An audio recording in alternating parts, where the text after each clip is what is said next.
समय सार अनुशीलन गाथा क्रमांक 8 की अपनी चर्चा चल रही है। गाथा का पाठ एक बार यहाँ से करते हैं। पृष्ठ क्रमांक 90 पे। जहण विसक्रमण जो अणज भासम विना दुगाहेदुम तह व्यवहारेण विना परमत्थुपदेशनम् असक्कम्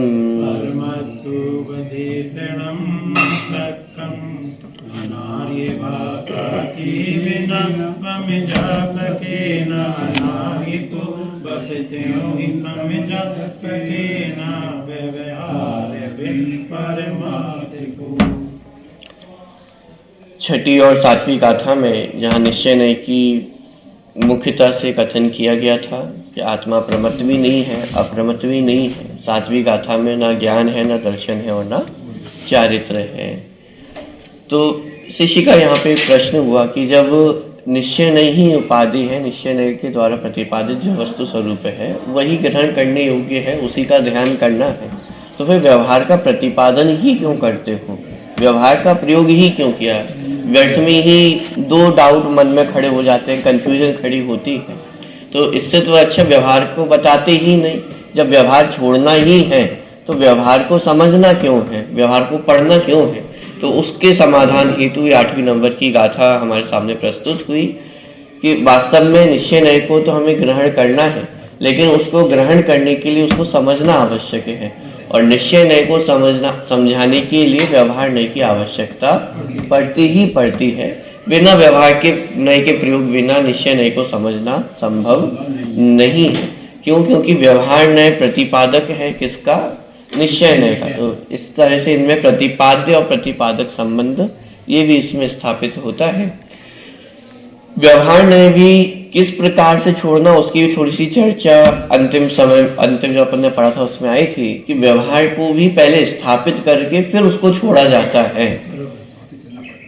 माने व्यवहार नय को समझ करके उसको क्या स्वरूप उसमें बताया गया है उसको स्थापित किया जाएगा और फिर उसको छोड़ा जाता है। तो इस प्रकार व्यवहार नय को छोड़ने की भी प्रक्रिया है। पूरी चर्चा का उस पर अपन ने देखी थी। यहाँ पे उदाहरण दिया, जैसे म्लेच्छ भाषी कोई हो तो म्लेच्छ भाषी को समझाने के लिए म्लेच्छ भाषा का ही प्रयोग किया जाता है। उसी प्रकार व्यवहारी जन को व्यवहार भाषा में ही समझाया जाता है।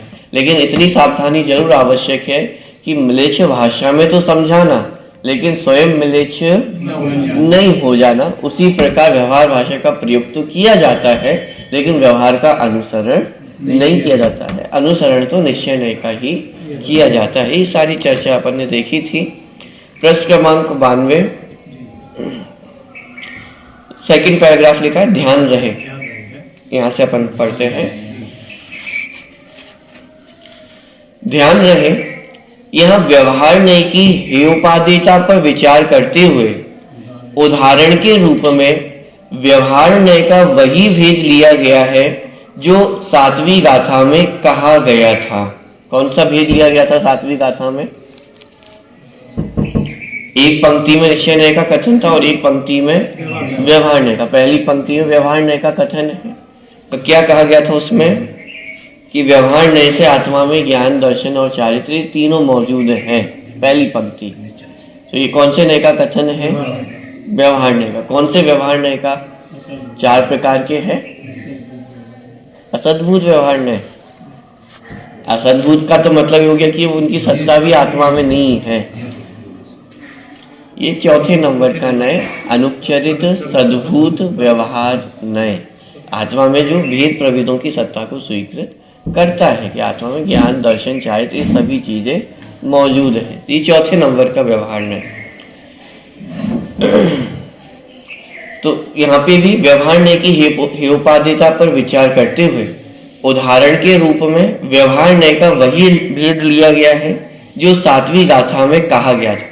आत्मा शब्द से अपरिचित व्यक्ति से यदि आत्मा आत्मा ही कहते रहे तो उसकी समझ में कुछ भी नहीं आवेगा। जिसको आत्मा का स्वरूप ख्याल में नहीं है और उसको पहली बार आत्मा का स्वरूप समझाना है, तो कैसे समझाया जाए? आत्मा भी छोड़ी, यदि पानी का स्वरूप भी समझाना है, पानी पानी कहने से तो समझ में नहीं आएगा। शक्कर का स्वरूप समझाना हो तो शक्कर शक्कर कहने से तो समझ में आने वाला नहीं, उसके भेद करके आपको समझाना पड़ेगा। शक्कर मीठी होती है, सफेद होती है, छोटी होती है, इस तरह से भेद कर करके आपको बताना पड़ेगा। ऐसे ही आत्मा आत्मा कहने पर कहते रहे तो उसकी समझ में कुछ भी नहीं आवेगा, पर जब उसे इस प्रकार समझावे कि जाने सो आत्मा, देखे सो आत्मा, तो उसकी समझ में आसानी से आ जाता है। परंतु इस प्रकार के विकल्पों में उलझे रहने से आत्मा की अनुभूति नहीं होती, और आत्मा की अनुभूति होना ही वास्तविक आत्मज्ञान है। समझाने के लिए भेदों के माध्यम से समझाया जाता है, लेकिन जब आत्मानुभूति का समय होगा तब भेदों में ही यदि उलझे रहेंगे तो आत्मानुभूति तक पहुंचना संभव नहीं है। इसलिए कहा कि भेद व्यवहार न्याय का अनुसरण नहीं करना, व्यवहार न्याय छोड़ने योग्य है। क्यों छोड़ने योग्य है? क्योंकि व्यवहार न्याय के अनुसरण से आत्मानुभूति तक पहुंचना संभव नहीं है। परंतु इस प्रकार के विकल्पों में उलझे रहने से आत्मा की अनुभूति नहीं होती, और आत्मा की अनुभूति होना ही वास्तविक आत्मज्ञान है। आत्मा में ज्ञान दर्शन चारित्र मात्र इतना जान लेना ये आत्मज्ञान नहीं है। क्यों? क्योंकि इसमें अभी अनुभूति नहीं जुड़ी है, अभी इसमें अपने आप से एकत्व ममत्व नहीं जुड़ा है। तो जब आत्मानुभूति होती है उसी का नाम वास्तविक आत्मज्ञान है। बाकी जो हम पढ़ रहे हैं, समझने का भी जो प्रयास कर रहे हैं, ये सब थ्योरी ही है। और हमने परिभाषा रट ली है, समझ ली है कि आत्मा में ज्ञान दर्शन पाए जाते हैं, लेकिन इसको स्वीकृत किया है क्या? यदि स्वीकृत नहीं है, यदि अनुभूति नहीं है, तो इसका मतलब आत्मज्ञान भी नहीं है। मात्र तो शास्त्र ज्ञान हुआ, हमने जनवाणी में से पढ़ लिया कि भाई आत्मा में ज्ञान दर्शन अनंत गुण होते हैं, लेकिन इसको माना कि नहीं माना, स्वीकृत किया कि नहीं किया, तो वो अनुभूति से ही प्रामाणिकता होती है। अतः आत्मा की प्रारंभिक जानकारी प्राप्त करने के लिए जो जाने सो आत्मा, जो देखे सो आत्मा, यह व्यवहार कथन तो उचित ही है, किंतु आत्मानुभव के लिए नहीं। क्योंकि आत्मानुभव रूप असली आत्मज्ञान के लिए तो इन विकल्पों से भी पार होना होगा, विकल्पातीत होना होगा, व्यवहारातीत होना होगा। यही बात इस गाथा में कही गई है। इसी गाथा के भावार्थ में पंडित जयचंद जी छाबड़ा लिखते हैं, इसका अर्थ ये नहीं समझना चाहिए कि यह व्यवहार का आलंबन कराते हैं, प्रत्युत व्यवहार का आलंबन छुड़ाकर परमार्थ में पहुंचाते हैं, यह समझना चाहिए। मैंने कोई इस गाथा का उदाहरण देकर के कहे कि देखो आचार्य कुंद कुंद भी तो कह रहे हैं कि व्यवहार का अनुसरण करना है, व्यवहार का प्रयोग करना है, तो इसको गलत अर्थ में नहीं लेना। आचार्य कुंद कुंद ने भी तो स्पष्ट लिखा है कि व्यवहार भाषी को अथवा म्लेच्छ भाषी को समझाने के लिए म्लेच्छ भाषा का मात्र प्रयोग किया जाता है, म्लेच्छ भाषा का अथवा म्लेच्छ रूप अनुसरण नहीं किया जाता है, स्वयं म्लेच्छ नहीं हुआ जाता है। उसी प्रकार मात्र समझाने के लिए, किसको समझाने के लिए? निश्चय को समझाने के लिए व्यवहार भाषा का प्रयोग किया जाता है। उसका अपना एक प्रयोजन है। क्या प्रयोजन है? कि निश्चय को समझा सके। निश्चय को समझा दिया तो व्यवहार का प्रयोजन अपना पूरा हो गया है। जैसे ट्रेन में बैठने का प्रयोजन क्या है? कि अपने गंतव्य तक पहुंचना, जिस स्टेशन पे उतरना है उस स्टेशन तक पहुंचना, ये ट्रेन में बैठने का प्रयोजन है। अब कोई कहे कि साहब इतने रुपए दिए हैं, हम तो बैठे ही रहेंगे, तो जो लक्ष्य था वह हासिल होने वाला नहीं है। ट्रेन में बैठने का प्रयोजन मात्र इतना था कि जिस गंतव्य तक हमें पहुंचना है उस गंतव्य पे उतर जाएंगे और ट्रेन को छोड़ देंगे। अंतिम लक्ष्य तो ट्रेन को छोड़ना ही है। जैसा जब ट्रेन को छोड़ना ही था तो बैठे क्यों? अब यही प्रश्न व्यवहार के संदर्भ में भी उठाया जाता है कि जब व्यवहार छोड़ना ही है तो फिर व्यवहार को पढ़ ही क्यों रहे हैं? कि उसका अपना प्रयोजन है। व्यवहार के माध्यम से निश्चय तक पहुंचा जाता है, लेकिन जब निश्चय तक पहुंच गए हैं तो व्यवहार का अपना प्रयोजन पूरा हो गया है। व्यवहार का प्रयोजन ही ये था कि निश्चय तक पहुंचा दे। यदि हम निश्चय तक नहीं पहुंच रहे तो व्यवहार भी अपना प्रयोजन पूरा नहीं हो रहा है। तो व्यवहार का प्रयोजन था निश्चय तक पहुंचना। निश्चय तक पहुंच गए तो व्यवहार सहज ही छूट जाता है। बात समझ में आ रही है? तो इसका अर्थ ये नहीं समझना कि यह व्यवहार का आलंबन कराते हैं। व्यवहार का आलंबन नहीं कराया जा रहा है, प्रत्युत व्यवहार का आलंबन छुड़ाकर परमार्थ में पहुंचाते हैं। यह समझना चाहिए कि व्यवहार का आश्रय छुड़ा करके परमार्थ में ही ले जाया जा रहा है। इस गाथा की टीका का गहराई से अध्ययन करने पर एक बात ध्यान में आती है कि प्रकारांतर से इसमें सम्यक दर्शन के पूर्व होने वाली 5 लब्धियों का संकेत भी है। जो उदाहरण दिया था ना कि मेंढे की भांति टकटकी लगाकर देखता है, आंखें फाड़ फाड़ कर देखता है, और जब बात समझ में आ जाती है तो अश्रुधारा बहने लगती है। तो इसमें पूरा 5 लब्धियों का संकेत है। गुरु के मुख से आत्मा शब्द सुनने वाले शिष्य को सैनी पंचेंद्रिय होने से क्षोभम लब्धि तो है ही। सबसे पहली लब्धि क्षोभम लब्धि माने वस्तु स्वरूप को समझने की लायकात होना। तो ये तो है ही। जब वस्तु स्वरूप को आप समझ रहे हैं, आत्मा परमात्मा को समझने बैठे हैं, तो इसका मतलब संगी पंचेंद्रिय तो हम सभी है ही, और तद अनुरूप उस वस्तु स्वरूप को आत्मा को समझने की योग्यता भी हमारे अंदर मौजूद है। तो क्षोभम लब्धि तो है ही, परंतु कुछ भी समझ में ना आने पर भी क्रोधित नहीं होना, अरुचि प्रदर्शित नहीं करना और टकटकी लगाकर देखते ही रहना विशुद्धि लब्धि को सूचित करता है। क्षोभम लब्धि होना ये तो ठीक है, लेकिन यदि अंदर में जिज्ञासा ना हो, अंदर में उतनी विशुद्धि जागृत ना हो, तो क्षोभम बुद्धि होने पर भी वो समझ में ना आए। आप देखिए, जैसे शिवभूति मुनिराज थे, तो क्षोभम उनका कोई बहुत ज्यादा अधिक नहीं था, लेकिन विशुद्धि कुछ भी समझ में ना आए, लेकिन फिर भी जितना तो माने निरंतर समझने का प्रयास करना। ऐसा नहीं कि क्रोधित होकर के चले जाना, साहब कुछ भी समझ में नहीं आता है। बहुत बार ऐसा होता है, हम और आपको ये कहते हुए हमने सुना ही होगा, आपने भी ये कहा होगा, हमने भी कहा होगा, साहब उनके प्रवचन हमें समझ में नहीं आते, उनकी बातें समझ में नहीं आती, इसलिए हम जाते ही नहीं। क्या किया हमने? एक तो समझ में आता नहीं था, और दूसरा जो समझने का रास्ता था वो भी हमने बंद कर लिया। तो फिर समझ में आएगा कैसे? हमको जानते नहीं, कोई बताए तो उसे मानते। तो ये तो हमने अपने ही पैरों पे कुल्हाड़ी मार ली है ना। एक तो समझ में आ ही नहीं रहा है, ये तो हमें समझ में आ रहा है, और दूसरा जो समझने का उपाय था जो उनसे हमने अपना नाता तोड़ लिया। तो फिर समझ में कैसे आएगा? ये उपाय ये नहीं है कि हम माने ही छोड़ दें।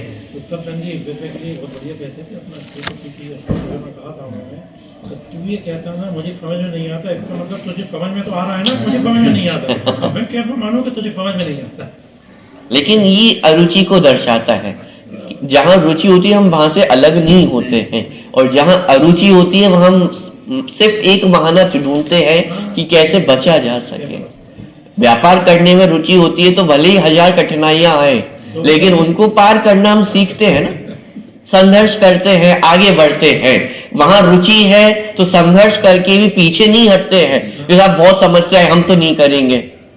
अरे 1000 समस्याएं भी आ जाए तो भी उनसे लड़ते हैं, झगड़ते, लेकिन आगे बढ़ते हैं।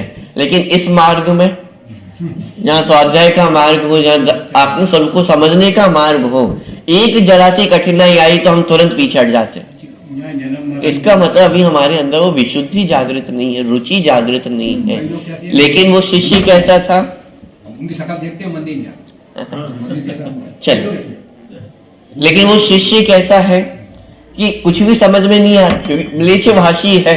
अब म्लेच्छ भाषी है तो उसको अपनी भाषा में ही समझ में आ सकता है, तो बाकी कुछ भी चल रहा हो अब उसे समझ में आए कैसे? अभी तो उसकी भाषा में ही बातें नहीं चल रही हैं। लेकिन उसके बाद भी उसकी रुचि दर्शाई जा रही है कि टकटकी लगा करके देखता है, आंखें फाड़ फाड़ के देख रहा है। ये किसके संकेत है? ये उसकी विशुद्धि के संकेत हैं, उसकी रुचि के संकेत हैं। कुछ भी समझ में नहीं आने पर भी मानो ऐसे आंखें फाड़ फाड़ के देख रहा हो कि कोई बहुत अद्भुत बात यहाँ पे चल रही है। माने इसको अनुमान तो है, कम से कम इतनी रुचि तो है कि अरे कुछ भी हो ये बात मुझे समझनी है, ये बात यदि समझ में आ गई तो मेरा कल्याण हो जाएगा। तो ये रुचि विशुद्धि, तो क्षयक्षम लब्धि और ये रुचि होना कि समझ में नहीं आने पर भी कषाय क्रोधित नहीं होना, परिणाम मंद रहना, ये विशुद्धि को दर्शाता है।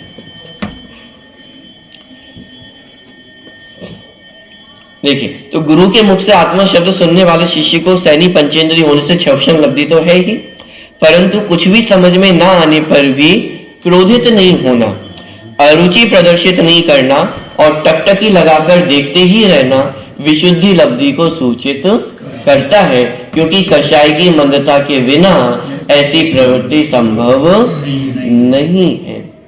आचार्य देव द्वारा व्यवहार मार्ग से आत्मा का स्वरूप समझाना कि जो दर्शन ज्ञान और चारित्र को प्राप्त हो वह आत्मा है, यह देशना लब्धि है।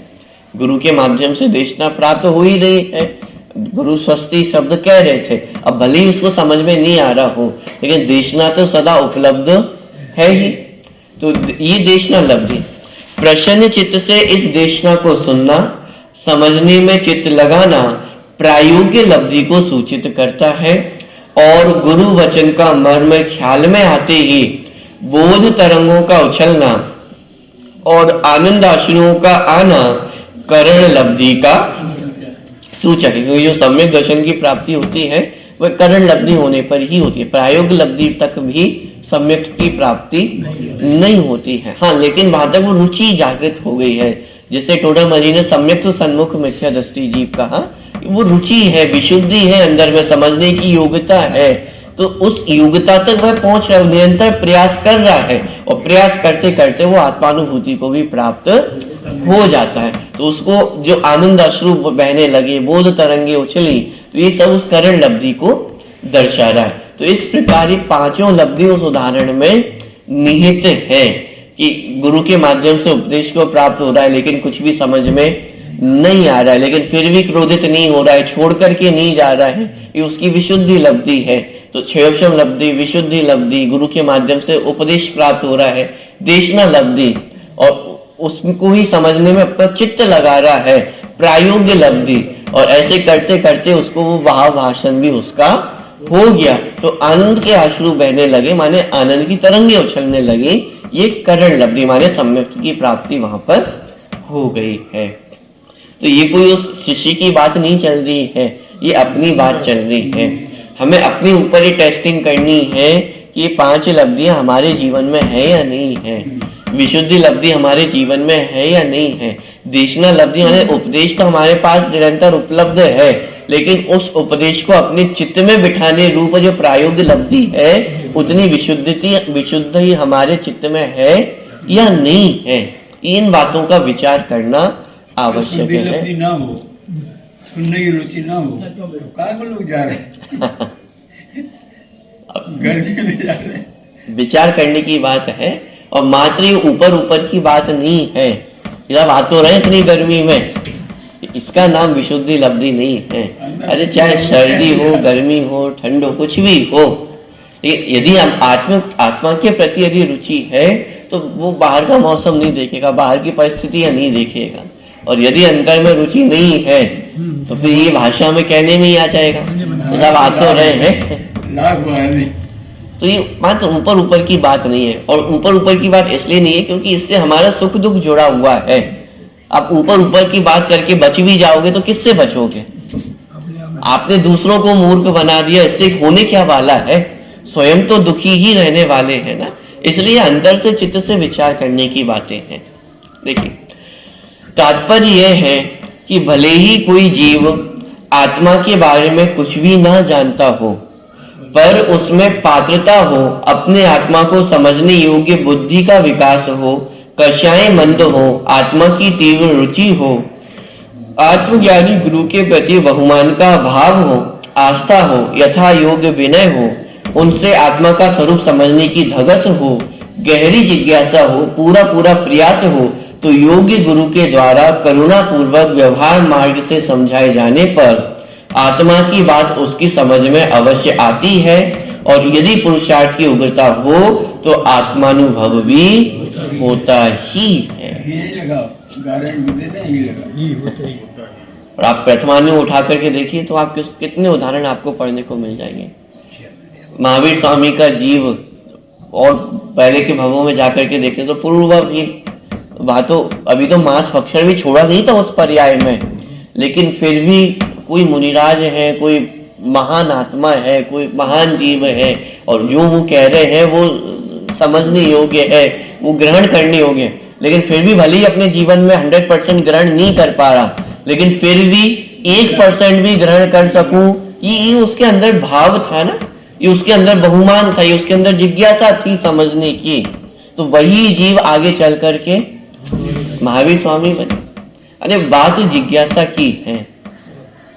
अंजन चोर हुए, शिव भूति मुनिराज हुए, ये सब से अंजन चोर सब तो व्यसनों में लिप्त है, शिव भूति मुनिराज रमोकार मंत्र भी याद नहीं हो रहा है, लेकिन अंदर में वो जिज्ञासा, अंदर में वो धगस निरंतर बनी है कि नहीं मुझे तो समझना है, करना है। तो बात ये नहीं है कि साहब मुझे समझ में नहीं आता है, बात ये है कि समझने की रुचि है या नहीं है।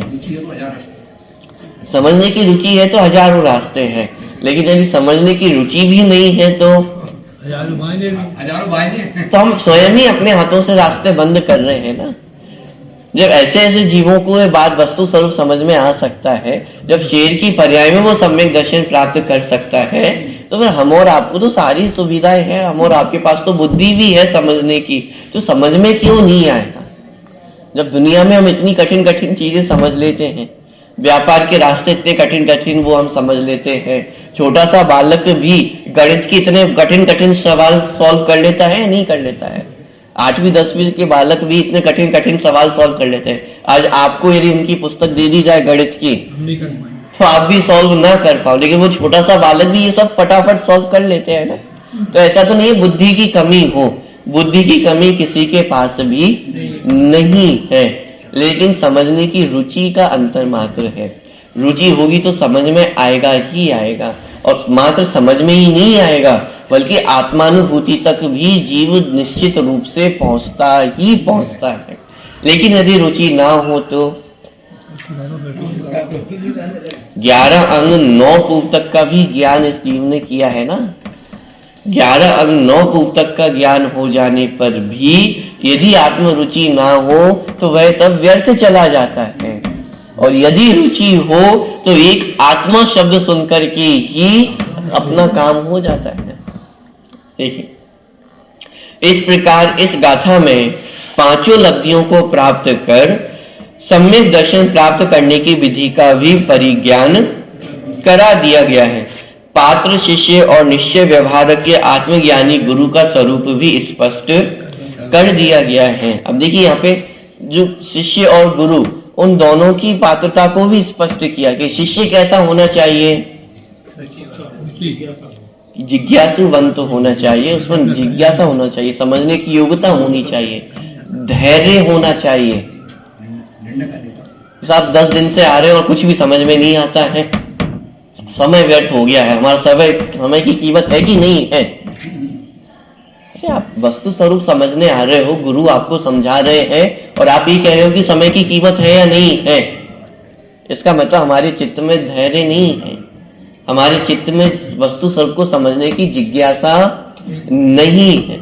शिष्य कैसा होना चाहिए, अब वो विचार तो कि इमेजिन करने की कोशिश करें कि जो व्यक्ति को उसकी भाषा में भी नहीं चल रहा हो, लेकिन फिर भी वो निरंतर बैठा है ना, नहीं यार पूछता है, विचार करता है, सब लगा बैठा है, बार बार विचार कर रहा है, सुनने का प्रयास कर रहा है, समझने का प्रयास कर रहा है, कुछ भी समझ में नहीं आ रहा है। अब यहाँ पे बैठ करके चाइनीज में प्रवचन चले तो क्या समझ में आएगा आपको, लेकिन फिर भी आकर के बैठ रहा है, सुन रहा है, समझ रहा है, समझने का प्रयास कर रहा है।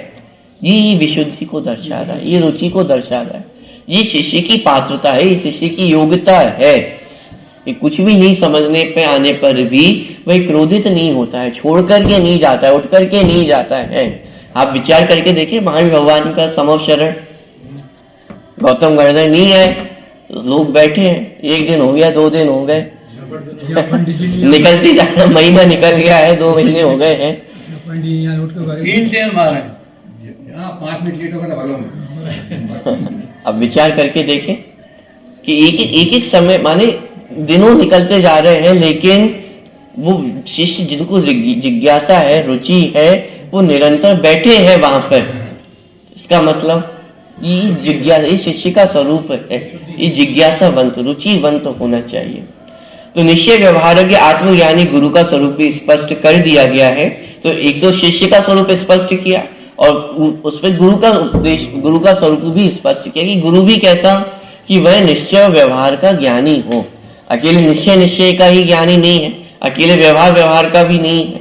निश्चय और व्यवहार दोनों का सुमेल है। व्यवहार का ज्ञान भी आवश्यक है, निश्चय ज्ञान का भी आवश्यक है। दोनों ज्ञान, दोनों का मर्मज्ञ होना चाहिए। निश्चय का स्वरूप भी ख्याल में हो, व्यवहार का स्वरूप भी ख्याल में हो। व्यवहार का क्या प्रयोजन है, निश्चय का क्या प्रयोजन है, सब बातें ज्ञानियों के ज्ञान में होनी चाहिए।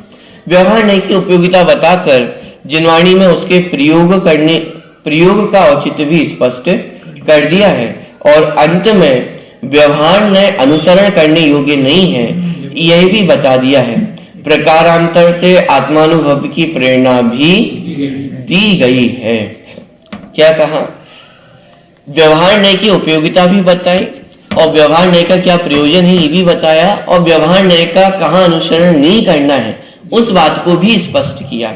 व्यवहार नय का प्रयोजन क्या था? निश्चय नय को प्रतिपादित करना, यह व्यवहार नय का प्रयोजन था। लेकिन व्यवहार नय का अनुसरण करने लग जाए तो उस जगह कहा कि व्यवहार नय छोड़ने योग्य है, हे है। तो व्यवहार नय की उपयोगिता भी बताई और वो कितना हे है, कहाँ हे है, वो भी यहाँ पे स्पष्ट किया गया है। प्रकारांतर से आत्मानुभव की प्रेरणा भी दी गई है। अतः हम सभी का परम कर्तव्य है कि निज भगवान आत्मा की बात रुचि पूर्वक सुने, गहराई से समझे, उस पर गंभीरता से विचार करें और भगवान आत्मा की प्राप्ति के लिए उग्र पुरुषार्थ करें, क्योंकि मानव जीवन की सफलता आत्मानुभव करने में ही है। किसमें सफलता है? वाद विवाद करने में, निश्चय व्यवहार को उलझने में।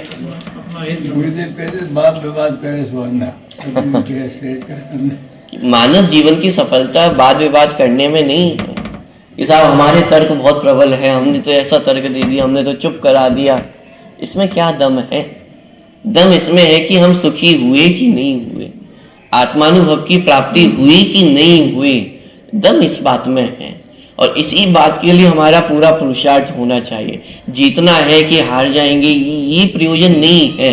ये वस्तु स्वरूप हमारे ख्याल में आना चाहिए कि ये जो आत्मा की चर्चा चल रही है इसको मैं कैसे समझ सकता हूँ। अब इसको समझने के लिए सारी चर्चा है। व्यवहार का प्रयोग, निश्चय नय का प्रयोग, ये सब किसको समझाने के लिए है? एक आत्मा को समझाने के लिए है। शिवभूति मुनिराज को ये निश्चय व्यवहार की परिभाषाएं नहीं पता थी, क्या प्रयोग करना है, कैसे करना है, ये भी नहीं पता था। लेकिन भाव भाषण था, मैं आत्मा हूं, ये स्वरूप उनके ख्याल में एकदम स्पष्ट था। तो उनका कल्याण हो गया। हमारे पास जितना उपयोग है, जितने क्षमक्षम है, उसका प्रयोग तो हमें करना ही होगा।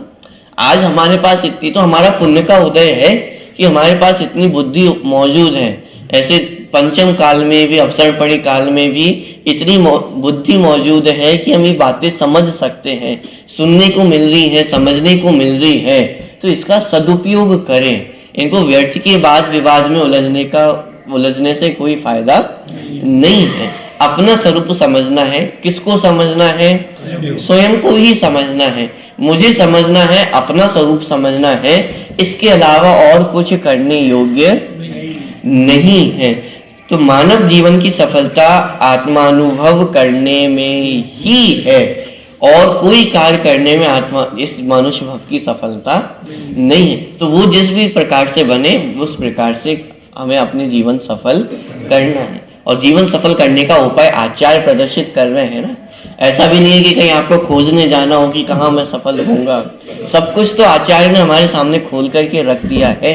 अब बस उस मार्ग पर चलने की देरी है। विधि और विधि सब दे दी हमने। अब क्या क्या तो इस प्रकार आगे चल रही है सतत। निश्चय व्यवहार का जो प्रयोग विधि है वो उसको हमें समझना है। तो इस 8वें नंबर की गाथा में ये स्पष्ट किया कि व्यवहार नय व निश्चय नय का प्रतिपादक है। तो ये जो पहला संबंध है प्रतिपाद्य प्रतिपादक संबंध, ये हमें ध्यान रखना है। निश्चय नय में, निश्चय और व्यवहार नय में पहला संबंध प्रतिपाद्य प्रतिपादक संबंध। आगे चल करके एक और संबंध आएगा निषेधक निषेध्य संबंध, और निश्चय नय निषेधक है, व्यवहार नय निषेध्य। उसकी चर्चा आगामी गाथा में आएगी। लेकिन यहाँ पे जो एक संबंध है वो स्पष्ट कर दिया गया है। कौन सा? प्रतिपाद्य प्रतिपादक संबंध। प्रतिपाद्य मतलब जिसका प्रतिपादन किया जा रहा है। तो किसका प्रतिपादन किया जा रहा है? निश्चय नय का। प्रतिपादक मतलब प्रतिपादन करने वाला। तो कौन प्रतिपादन करेगा? व्यवहार नय प्रतिपादन करता है। तो निश्चय नय है प्रतिपाद्य और व्यवहार नय है प्रतिपादक। निश्चय नय है जिसको समझना है और व्यवहार नय है समझाने वाला। कारण हो गया व्यवहार नय और कार्य हो गया निश्चय नय, कह सकते हैं। इसको इस भाषा में कहना ज्यादा उचित है कि व्यवहार नय है समझाने वाला और निश्चय नय है जिस वस्तु को हमें समझना है। जैसे आत्मा, तो ये इसको हमें समझना है। अब समझाया कैसे जाएगा? व्यवहार से समझाया जाएगा कि उसमें ज्ञान, दर्शन, चारित्र, सुख, वीर ऐसे अनंत गुण पाए जाते हैं। तो व्यवहार की भाषा का प्रयोग किया जाता है और समझाया किसको जाता है? कि निश्चय नय का जो प्रतिपादित वस्तु है उसको समझाया जाता है। ठीक है, तो निश्चय को समझना है और समझाना किसको है? व्यवहार को समझाना है। जैसे बहुत सारे उदाहरण लोक में दिए जाते हैं। जैसे आप बच्चे को कौन बड़ा करता है?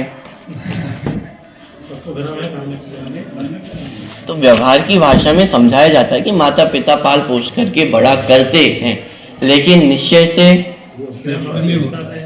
वो जो बालक है वो प्रथम स्थान कैसे प्राप्त किया? तो व्यवहार की भाषा में कहा जाता है कि गुरु के कारण, माता पिता के कारण, अच्छा स्कूल है, अच्छा वातावरण है, इस कारण। लेकिन निश्चय से वो बालक की स्वयं की योग्यता है ना। तो व्यवहार की भाषा अलग होगी, लेकिन वो व्यवहार की भाषा भी समझाती किसको है? वो निश्चय नय को ही समझाने वाली होती है। साहब पंडित जी की चटनी बना दो, तो क्या हुआ यहाँ पे? व्यवहार को करना पड़ेगा, निश्चय करना पड़ेगा। नहीं, वहाँ तो चतुर है पूरा। वहां जैसे हम समझ जाते हैं कि व्यवहार की भाषा है, लेकिन वहां निश्चय तक हम पहुंच जाते हैं ना कि मूल प्रयोजन तो चटनी बनाना है। किसके निमित्त से बनाई जा रही है, इसलिए कहा जाता है कि उसकी चटनी है। लेकिन चटनी तो किसकी बनेगी? वो तो फल की बनेगी, कैरी की ही बनेगी। लेकिन कहा क्या जा रहा है कि पंडित जी की चटनी। तो वहां तो हम कैसे व्यवहार निश्चय के प्रयोग में कुशल है। ये व्यवहार की भाषा है और समझना क्या है कि चटनी तो कैरी की ही बननी है। उसी तरह व्यवहार नय के माध्यम से आत्मा के स्वरूप को समझाया जाता है। आत्मा में गुण स्थान है, मार्गण स्थान है, प्रमत अप्रमत रूप पर्याय है, गुण भेद है, प्रदेश भेद है। इन सब के माध्यम से आत्मा को समझाया जाता है। और समझा क्या जाता है कि आत्मा एक अभेद नित्य वस्तु है। बात ख्याल में आ रही है। तो व्यवहार नय प्रतिपादक है और निश्चय नय प्रतिपाद्य है। तो फिर कोई कहे कि साहब ये मायाचारी नहीं है, कहने को कुछ और समझने को कुछ। साहब ये मायाचारी नहीं है, ये कुशलता है, ये भाषा का विज्ञान है कि कहा कुछ जाता है और समझा कुछ जाता है। अब जितने मुहावरे हैं, जितनी लोकोक्तियां हैं, तो उनका प्रयोग करना क्या मायाचारी है? नाच ना जाने आंगन टेढ़ा, बंदर क्या जाने अदरक का स्वाद। कहना क्या चाह रहे हो? मैं बंदर हूं क्या? वहां कोई क्रोधित नहीं होता है, कोई गुस्से को नहीं प्राप्त होता है। वहां सब कुशल होते हैं समझने में। सब मुहावरा है, लोकोक्तियां हैं, कहीं कुछ जाती है, उसका अर्थ निकाला जाता है। उसी तरह व्यवहार नय से कहा जाता है और समझा निश्चय नय को जाता है। यदि व्यवहार से निश्चय तक नहीं पहुंच रहे हैं तो व्यवहार का प्रयोजन भी पूरा नहीं हो रहा है। अरे व्यवहार का प्रयोजन ही ये है कि निश्चय तक पहुंचाए। यदि निश्चय तक नहीं पहुंच रहे हैं इसका मतलब व्यवहार नय का प्रयोजन भी पूरा नहीं हुआ है। व्यवहार नय से पूजन पाठ आदि में शुभ भाव में भी शुभ क्रिया में भी धर्म कहा जाएगा, लेकिन वो धर्म क्यों कहा जा रहा है कि जब तक जीव आत्मानुभव को प्राप्त नहीं होता है तो वह अशुभ भावों में ना पहुंचे, इसलिए शुभ भावों को भी धर्म कहा जाता है। लेकिन कोई शुभ भाव को ही धर्म मान करके बैठ जाए तो अवसर तो चला जाएगा। तो इसलिए कहा कि व्यवहार से समझाया जाएगा, लेकिन अनुसरण तो निश्चय का ही किया जाएगा। अरे शुभ भाव को भी धर्म तब कहा जब आत्मानुभव साथ में हो। सम्यक दर्शन के साथ पाए जाने वाले जो शुभ भाव हैं उन्हें वास्तव में धर्म की संज्ञा दी है। मिथ्यात्व अवस्था में जो शुभ भाव पाया जा रहा है उसे धर्म की संज्ञा, तो उपचार का भी उपचार है। पॉइंट पकड़ना, ये तो मात्र चूंकि सम्यक दृष्टि के शुभ भाव को धर्म कहा गया है तो बस उसको देख करके मिथ्या दृष्टि के शुभ भाव को भी धर्म बोल दिया जाता है, तो वास्तव में वो तो धर्म भी नहीं है।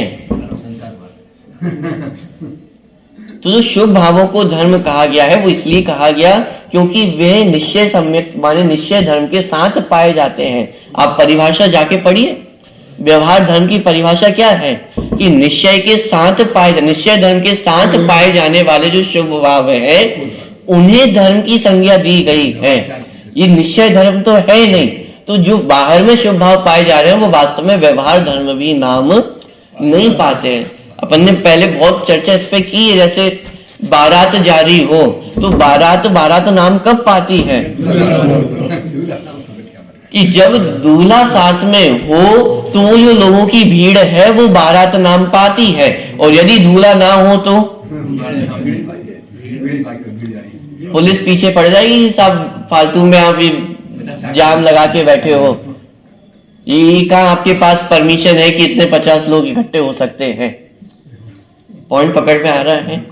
यदि दूल्हा है तो वो बारात नाम पा रही है, और यदि दूल्हा नहीं है तो वो भीड़ है, बारात नहीं है। ऐसे ही यदि सम्यक्त्व है तो वे शुभ भाव भी धर्म संज्ञा प्राप्त होते हैं, और यदि सम्यक्त्व नहीं है तो भीड़ है, इसके अलावा और कुछ भी नहीं है। तो इसलिए समझना कि निश्चय व्यवहार का मतलब क्या है, निश्चय व्यवहार का प्रयोग कैसे करना है, व्यवहार के माध्यम से निश्चय को समझना है। निश्चय को यदि नहीं समझे तो व्यवहार की सार्थकता भी नहीं है। इसे ही कहा कि व्यवहार का अनुसरण नहीं करना है, अनुसरण तो निश्चय नय का ही करना है। हाँ, उस निश्चय नय को समझने के लिए व्यवहार नय का आश्रय लिया जाता है, व्यवहार नय को स्थापित भी किया जाता है। और ऐसे अनेकों प्रयोग आपको कुंद कुंद आचार्य की गाथाओं में ही पढ़ने को मिलेंगे। व्यवहार नय से ऐसा, 7वीं गाथा इसका प्राइम एग्जाम्पल है। पहली पंक्ति में व्यवहार नय को स्थापित किया कि व्यवहार नय से आत्मा में ज्ञान दर्शन चारित्र पाए जाते हैं, और फिर अगली पंक्ति में जस्ट अगली पंक्ति में ही उसका निषेध किया कि निश्चय नय से ना आत्मा में ज्ञान है, ना दर्शन है और ना चारित्र है। ये जो दूसरा संबंध है ना, निषेध निषेधक संबंध, ये उसका उदाहरण है। स्थापित भी किया जाएगा। स्थापित क्यों किया जा रहा है? क्योंकि वह निश्चय नय का प्रतिपादक है।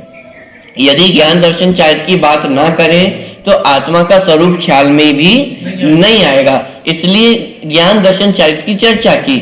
लेकिन कोई यही मान के बैठ जाए कि आत्मा में ऐसे भेद है, कहीं ज्ञान होगा, कहीं दर्शन होगा, कहीं चारित्र होगा, ऐसा भेद आत्मा में नहीं। आत्मा तो एक अभेद वस्तु है, यह बताने के लिए फिर तुरंत अगली पंक्ति में कहा कि ना ज्ञान है, ना दर्शन है और ना चारित्र है। आप देखिए 7वीं गाथा लिखी, 6ठी 7वीं गाथा लिखी। अब 6ठी 7वीं गाथा की भी मर्म को समझाने के लिए आचार्य ने फिर ये 8वीं गाथा लिखी। अकेले 6ठी 7वीं गाथा लिख देने से इसका मर्म ख्याल में नहीं आएगा। आचार्य कुंद को ये ख्याल में आ गया कि ये भटकने के चांसेस है, तो उन्होंने जितने भटकने के चांसेस है उनको बंद किया। और आगे ये जो कंटिन्यू गाथा आने वाली है ना, 9वीं 10वीं 11वीं 12वीं, इस सब में आपको आचार्य कुंद की जो दुविधा है, दुविधा मतलब एक तरफ निश्चय नय का कथन और फिर अगली गाथा में व्यवहार नय का कथन, ये जो आपको दुविधा आपको देखने को मिलेगी आगे की कुछ गाथाओं में, वो इस बात का प्रमाण है कि आचार्य कुंद के मन में भी ये था कि मैं निश्चय नय की प्रधानता से कथन कर रहा हूं, लेकिन जीव कहीं स्वच्छंदता ग्रहण ना कर ले, तो जगह जगह उन्होंने सावधान भी किया। तुरंत 6ठी 7वीं गाथा लिख करके आए और तुरंत 8वीं गाथा लिख दी। क्यों? कि जीव स्वच्छंदी ना हो। जीव के मन में प्रश्न खड़ा हो सकता है कि जब निश्चय नय का ही आश्रय करना है तो व्यवहार में हम माथा ही क्यों लगाएं, ये समझने में हम इतना उपयोग ही क्यों लगाएं। तो आचार्य ने उसका भी समाधान किया। व्यवहार नय को स्थापित करके फिर उसका निषेध किया जाता है। स्थापित क्यों करना है? क्योंकि व्यवहार से ही निश्चय नय का स्वरूप ख्याल में आता है। निश्चय नय को समझना है तो व्यवहार का आश्रय लेना ही होगा। पॉइंट पकड़ में आ रहा है? तो ये कुंद आचार्य का भी आप मनोविज्ञान समझें कि कितना माने उपयोग लगा करके और कितना शिष्यों का विचार करके उन्होंने एक एक गाथा लिखी है। यानी यदि ये 8वीं गाथा नहीं होती तो हमारे मन में यही प्रश्न खड़े रह जाते कि साहब ये व्यवहार पे पड़े ही क्यों। हम इस निष्कर्ष पे निकल जाते कि व्यवहार तो छोड़ ही दें, जब व्यवहार की बातें ही नहीं करनी, जब व्यवहार का अनुसरण ही नहीं करना है तो व्यवहार को पढ़ना भी क्यों। तो कितना सरल उदाहरण दे करके कि जिस तरह म्लेच्छ भाषी को म्लेच्छ भाषा ही समझ में आती है, लेकिन स्वयं तो म्लेच्छ हो जाना उचित नहीं है, उसी प्रकार व्यवहारी जन को भी व्यवहार की भाषा में समझाया जाता है, लेकिन स्वयं व्यवहारी हो जाना मतलब व्यवहार का अनुसरण करना उचित नहीं है। इतना सरल संक्षिप्त उदाहरण देकर के पूरी जो निश्चय व्यवहार की प्रयोग विधि है उसको स्पष्ट कर दिया आचार्य ने। व्यवहार नय का प्रयोग तो करना है, लेकिन व्यवहार नय का अनुसरण नहीं करना है। ये है प्रतिपाद्य प्रतिपादक संबंध। निश्चय नय प्रतिपाद्य है और व्यवहार नय प्रतिपादक है। व्यवहार की भाषा में समझाया जाता है और समझा किसको जाता है? स्वयं को समझा जाता है। ठीक है, तो इस प्रकार निश्चय और व्यवहार नय की जो प्रयोग विधि है वो अपन ने यहाँ पे देखी है। आगे की चर्चा अपन कल से प्रारंभ करेंगे 9वीं 10वीं गाथा। शुद्ध स्वरूपी अविनाशी में आत्म स्वरूप सहजानंदी, शुद्ध स्वरूपी अविनाशी में आत्म स्वरूप सहजानंदी, शुद्ध स्वरूपी अविनाशी में आत्म स्वरूप। नंबर 57 स्थिति नंबर 58। कोई नहीं जग में शरण बस है जिनागम का, तो चाहो काज आत्म का, लो शरणा लो जिनागम का।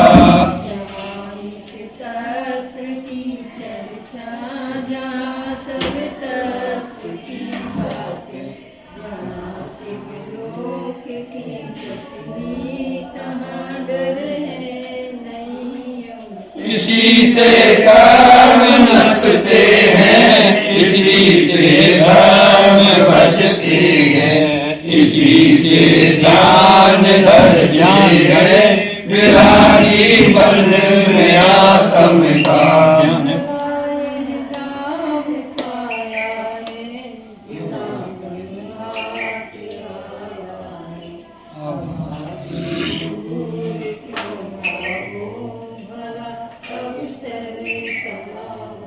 जो करना है सो अब कर लो, पूरे कामों से अब डर लो। कहे मुल्कान सुन भाई, भरोसा है न एक पल का। जग में शरण बस है जिनागम का, जो चाहो आज आत्म का, तो शरणा लो जिनागम। ज्ञानी के ज्ञान से सूर्य लोकालोक, सोवानुवस्तकं सदा भी। माता की जय, राम जय, धर्म की जय।